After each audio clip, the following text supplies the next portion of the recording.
Dans cette période de crise sanitaire où les Luchois sont conviés au confinement, les entreprises étatiques et paritatiques et différentes institutions de la province ne sont pas seulement appelées au respect des mesures d'hygiène, mais aussi au respect des services minimums.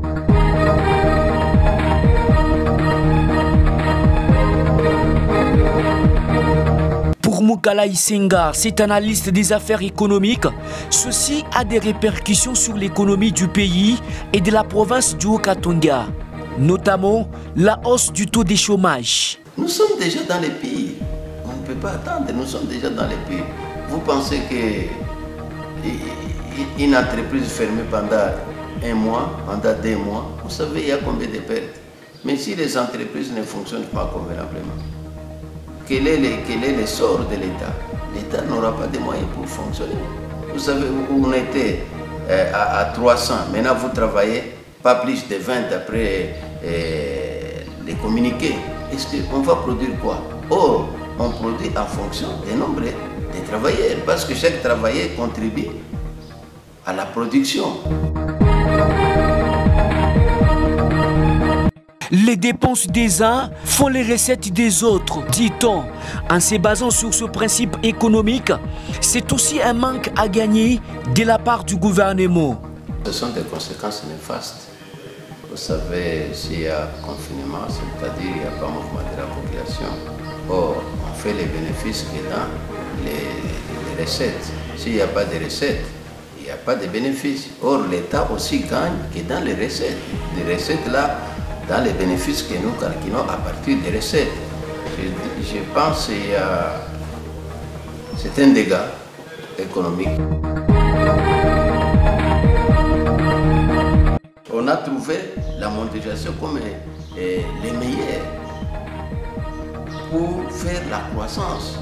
Or, dans la mondialisation, on a aboli les frontières. Les commerces, les affaires se font partout. Votre richesse, les richesses du Congo ne peuvent pas seulement profiter aux Congolais. C'est tout le monde. Maintenant, vous voyez comment je pense que c'est la fin de la mondialisation. Aujourd'hui, je vais vous voir, c'est la fin de la mondialisation. On doit avoir des structures nouvelles. On va avoir des lois nouvelles, des transactions nouvelles par rapport à cet ennemi invisible. On ne peut pas trouver une solution spontanée. Ça doit nous interpeller.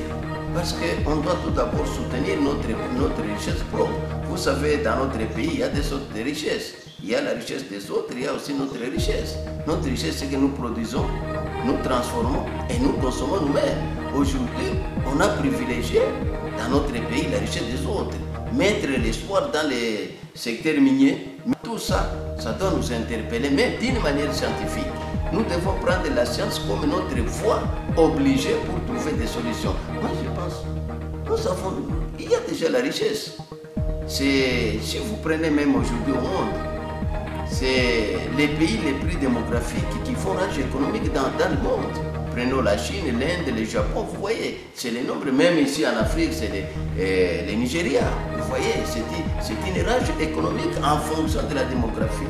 Or, aussi au Congo, nous avons la démographie, nous avons aussi les opportunités, nous avons aussi les potentialités. Nous devons faire le tout, même faire la seigneurie pour valoriser nos potentialités, les transformer en richesse réelle des Congolais. Parce que ce que nous allons produire localement, c'est ça même la richesse du pays. Aujourd'hui, je vous parle, il n'y a pas de fonds souverains. Vous savez, pas de fonds souverains. Or, les fonds souverains viennent de l'épargne de la population. Est-ce que la population épargne compte tenu de la misère que nous traversons? Il faut rappeler que l'économie de la RDC a baissé de 3%, tel que promis le 7 avril dernier par le comité de conjoncture économique à l'issue d'une réunion présidée par le Premier ministre Sylvestre Ilunga Ilunkamba.